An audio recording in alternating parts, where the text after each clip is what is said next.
Expectations going in?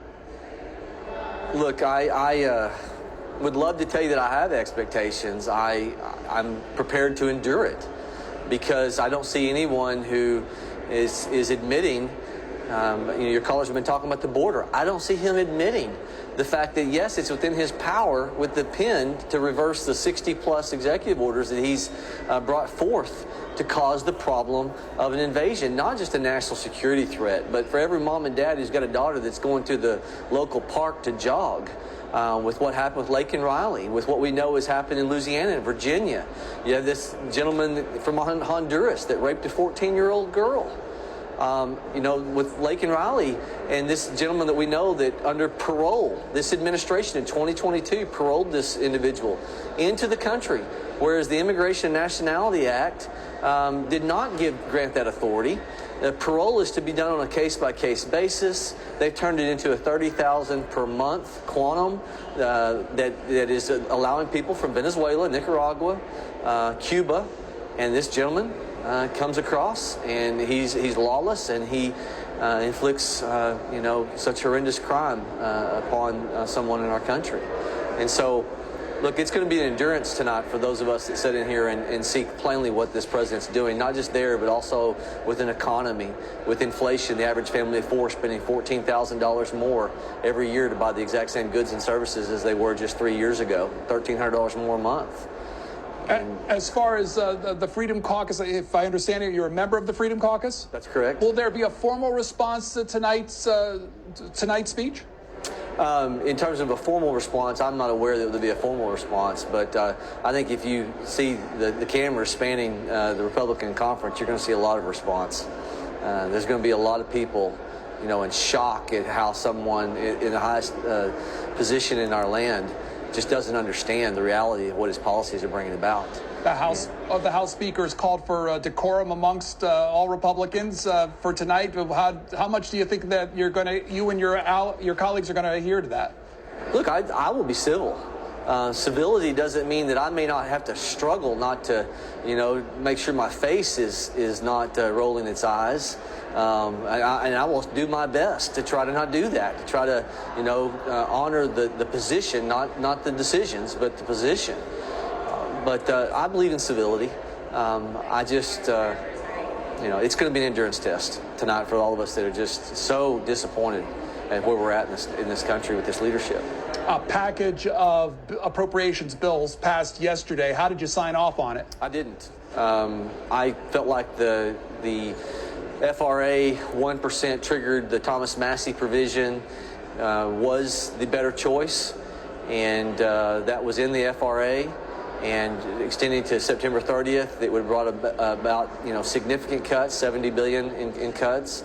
And I felt like that was the better solution. It was already something that Democrats and Republicans had signed on to. And so that's, I stand by that. I did not sign off on yesterday. I have great angst. I worked for Tom Coburn 20 years ago. He was a U.S. Senator. He was known as one of the most prominent voices talking about the corruption of earmarks and how it leads to bloated spending bills. And to know that at its height, in the earmark process, there were 14,000 15 and 20 years ago until the GOP embraced a moratorium. I'm disappointed in my Republican colleagues in embracing the earmark process once again. And to have 6,000 earmarks in just 6 bills, 600 pages, worth $12 billion, that $12 billion in earmarks could go a long ways in building physical barriers along our southern border. Just keep in mind that Donald Trump, in his time in office, a 400-plus mile of rehabbing and building of physical barriers that Texas is proving does work, that was $15 billion. And $12 billion in earmarks and half of the appropriations bills.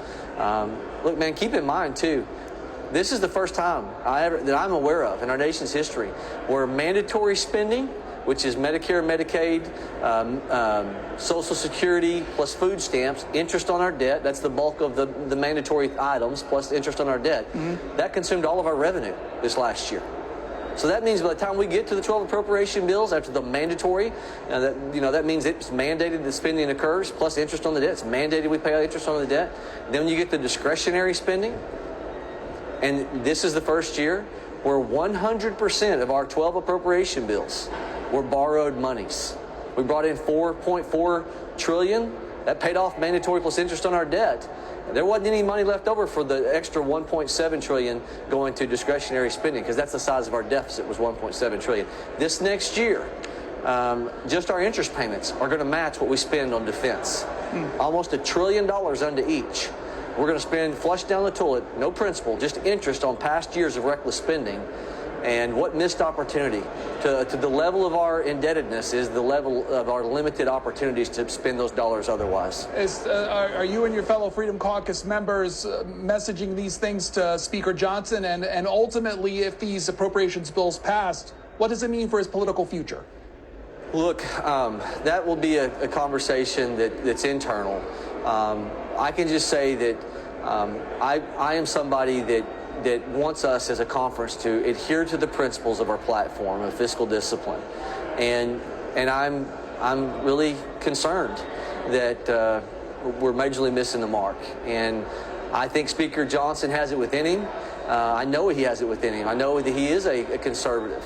And my hope is in the months ahead, as we get into 2025, that you're going to see him unleash Chairman Arrington on the Budget Committee. Something we're marking up today is a 10-year pathway to balance.